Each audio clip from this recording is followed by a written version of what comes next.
पिछले लेक्चर में मैंने गॉस लॉ का आपको इंट्रोडक्शन दिया था। इंट्रोडक्शन क्या मतलब, पूरा गॉस लॉ का स्टेटमेंट बताया था। इस लेक्चर में, ये लेक्चर नंबर 15 है, हम लोग गॉस लॉ का एप्लीकेशन देखेंगे, है ना। तो इस लेक्चर में एक एप्लीकेशन देखेंगे, हर लेक्चर में एक एप्लीकेशन देखेंगे। तो सबसे पहला केस है वैसा केस जिसका इलेक्ट्रिक फील्ड आपको ऑलरेडी पता है, ठीक है। सबसे पहले electric field due to a point charge, ये वाला केस देखते हैं, ठीक है।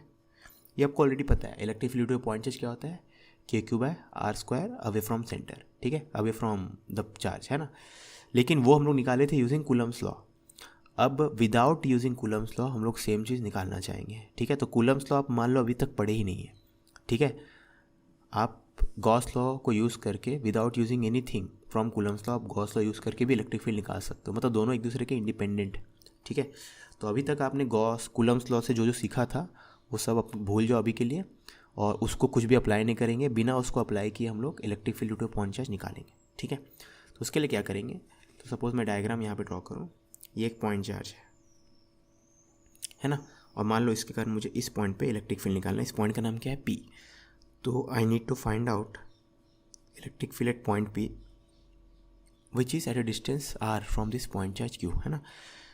अब सबसे पहले सिमेट्री आर्गूमेंट यूज़ करके हम लोग इस पॉइंट पे इलेक्ट्रिक फील्ड का डायरेक्शन तय करेंगे, ठीक है।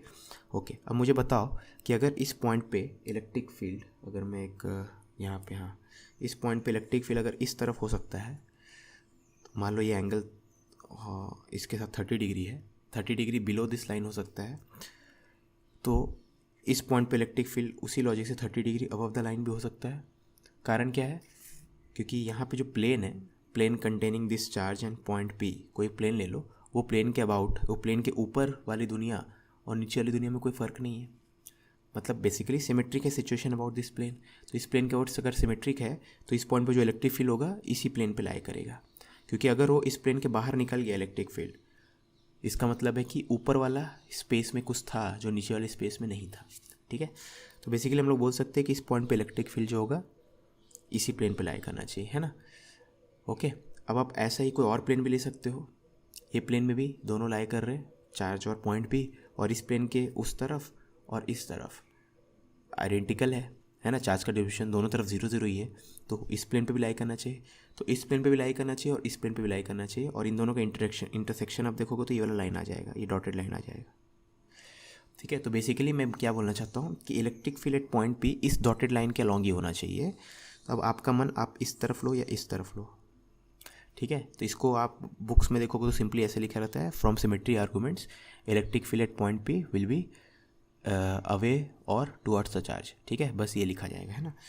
तो अब आप मत बोलना सर अवे लेना चाहिए, क्योंकि हम लोग कूलम्स को देखे थे, कूलम्स आपको लगाना ही नहीं है, तो आप अवे और टुवर्ड्स इन दोनों में फंसे हुए हो आप, ठीक है। अब आपकी मर्जी, आप कुछ भी ले सकते हो। तो इस पॉइंट पे मैं मान लो टुवर्ड्स ले रहा हूँ, क्योंकि कूलम्स लॉ से हमें पता है अवे आना चाहिए, तो मैं दिखा रहा हूँ, अगर हम लोग गलत भी लेंगे तब भी सही आएगा, वो दिखाना चाहता हूँ मैं, ठीक है। सही लोगे तो सही आएगा ही ऑफकोर्स, तो मैं एकदम एक्सट्रीम केस ले रहा हूँ, इसमें भी अगर मैं दिखा दिया गॉस लॉ काम कर रहा है तो सही वाला केस में तो करेगा ही, है ना। तो यहाँ पे E, ठीक है, मान लेते पॉइंट P पे जो इलेक्ट्रिक फील्ड का मैग्नीट्यूड है कितना है, E है, ठीक है। अब आप वैसे पॉइंट्स पहचानो जिन पॉइंट्स पे इलेक्ट्रिक फील्ड का मैग्नीट्यूड E होगा, है ना। अब वैसे उसके लिए क्या करेंगे हम लोग, तो यहाँ पे अगर आप एक दूसरा पॉइंट लो, जैसे यहाँ पे एक पॉइंट लो, ये भी अगर R डिस्टेंस दूर है चार्ज से, तो इस पॉइंट पे भी, क्योंकि इलेक्ट्रिक फील्ड हमें पता है या हम लोग एक्सपेक्ट करते हैं चार्ज की दूरी पर डिपेंड करेगा, तो यहाँ पे R डिस्टेंस दूर था तो इलेक्ट्रिक फील्ड E क्रिएट हुआ मैग्नीट्यूड वाइज, तो ये भी R डिस्टेंस दूर है तो यहाँ भी इलेक्ट्रिक फील्ड E क्रिएट होगा। अब इस पॉइंट पे आपने electric field towards the charge लिया था, तो इस पॉइंट पे भी रिलेटिव डायरेक्शन तो वही होना चाहिए, तो इस पॉइंट पे भी टुवर्ड्स द चार्ज होना चाहिए, ठीक है। तो वैसे करते करते आपको पता है कि अगर आप एक स्फीयर बना दो R रेडियस का,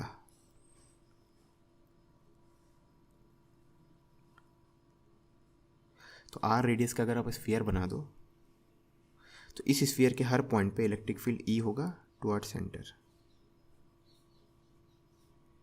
इस स्फीयर के हर पॉइंट पे इलेक्ट्रिक फील्ड E होगा टुवर्ड्स सेंटर, ठीक है। तो ये आपका स्फीयर है और यही आपका गॉसियन सरफेस है, ठीक है। अब यही गॉसियन सरफेस, मतलब ये वाला गॉसियन सरफेस क्यों लिए है, वो आपको जब गॉस लॉ लगाएंगे तब समझ में आएगा इंटीग्रेशन कितना सिंपल हो जाएगा, ठीक है ना। तो आप हमेशा वैसा सरफेस लेना जिसके हर पॉइंट पे या तो इलेक्ट्रिक फील्ड का मैग्नीट्यूड सेम हो, यहाँ पे सेम दिख रहा है, और रिलेटिव डायरेक्शन भी सेम हो, है ना। तो वैसे सरफेसेस के लिए गॉस लॉ लगाना बहुत आसान हो जाता है, मैथमेटिक्स वो इंटीग्रेशन बहुत आसान हो जाता है। तो हर पॉइंट पे आप देखोगे तो इलेक्ट्रिक फील्ड का डायरेक्शन रिलेटिव सेंस में सेम है, हर पॉइंट पे electric field towards centre towards centre towards centre towards centre मतलब टुवर्ड्स द चार्ज है, ठीक है। और हर पॉइंट पे इलेक्ट्रिक फील्ड का मैग्नीट्यूड भी सेम है, ठीक है ना। तो बहुत ज़्यादा हाई डिग्री ऑफ सिमेट्री है यहाँ पे, मतलब बहुत ज़्यादा क्या बोल रहा है, हाई डिग्री ऑफ सिमेट्री है। तो यहाँ पे हम लोग गॉस लॉ लगाते हैं, है ना। तो ये गॉसियन सरफेस ले लिए, अब इस पर हम लोग गॉस लॉ लगाएंगे।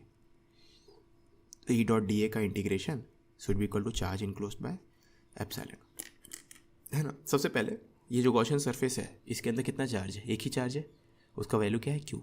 तो चार्ज इनक्लोज्ड की वैल्यू हो जाएगी क्यू, ठीक है, डिवाइडेड बाय एप्सिलॉन, है ना। ओके, अब ई डॉट डी ए निकालेंगे, ई डॉट डी ए का इंटीग्रेशन निकालना है। तो हम लोग क्या करेंगे, यहाँ पे कोई भी रैंडम पॉइंट ले लेंगे स्फीयर पे, है ना। अब इस पॉइंट पे एरिया वेक्टर तो हमें पता है, लास्ट सेक्शन में हम लोग सीखे थे, एरिया वेक्टर हमेशा बाहर के नॉर्मल की तरफ बनाना, ठीक है। तो एरिया वेक्टर बाहर की तरफ है, इलेक्ट्रिक फील्ड अंदर की तरफ है, तो एंगल कितना है इनके बीच में। तो यहाँ पे एरिया वेक्टर और इलेक्ट्रिक फील्ड वेक्टर के बीच में इलेक्ट्रिक फील्ड वेक्टर इस तरफ है टुवर्ड्स सेंटर, और एरिया वेक्टर अवे है ना, अवे फ्रॉम सेंटर, ठीक है। क्योंकि आपको पता है जो नॉर्मल होता है टू अ स्फीयर, नॉर्मल जो होता है वो along the line joining centre होता है, ठीक है ना, रेडियल डायरेक्शन। तो वैसे यहाँ पे भी एरिया वेक्टर इस तरफ है और इलेक्ट्रिक वेक्टर इस तरफ है, तो आप देख सकते हो इनके बीच का एंगल 180 डिग्री है, ठीक है ना। तो हर पॉइंट पे ई और डी ए के बीच का एंगल क्या है, 180 डिग्री है।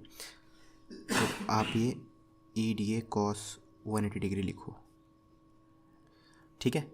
ओके, अब यहाँ पे ये इलेक्ट्रिक फील्ड वेक्टर था, मतलब यहाँ पे वेक्टर साइन था, यहाँ पे वेक्टर साइन नहीं है, ये खाली मैग्नीट्यूड ऑफ इलेक्ट्रिक फील्ड है। और जब आप इंटीग्रेशन कर रहे हो ओवर दिस गॉसियन सरफेस, तो हर पॉइंट पे इलेक्ट्रिक फील्ड का मैग्नीट्यूड क्या है, सेम है। ये अपने सिमेट्री आर्गूमेंट से पहले ही प्रूफ कर चुके।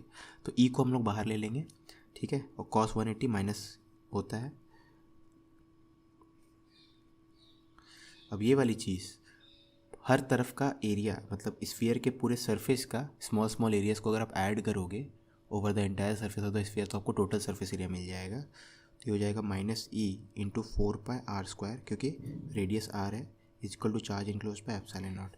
तो यहाँ से आपको ई का वैल्यू मिलेगा माइनस KQ/r², ठीक है। मैंने 1/4 पे एप्सिलॉन नॉट को के लिख दिया है ना। तो इलेक्ट्रिक फील्ड का वैल्यू क्या मिलेगा, माइनस KQ/r², ठीक है। एक मिनट, ये वायर एडजस्ट कर लेते हैं, हाँ ओके। तो एक बार आपको इलेक्ट्रिक फील्ड का वैल्यू मिल गया, अब चेक करते हैं, ठीक है। तो आपको इलेक्ट्रिक फील्ड निकालना था एट पॉइंट P। तो electric field at point P आपने क्या माना था, E towards centre, E towards charge Q, है ना, सेंटर मतलब चार्ज Q, है ना। ओके, और E का वैल्यू क्या आया, E का वैल्यू है माइनस KQ/r², तो माइनस KQ/r², E का वैल्यू लिख दिए टुवर्ड्स Q, ठीक है। अब माइनस क्या करेगा, टुवर्ड्स को अवे कर देगा, तो इसको आप KQ/r² अवे फ्रॉम Q कर सकते हैं, ठीक है।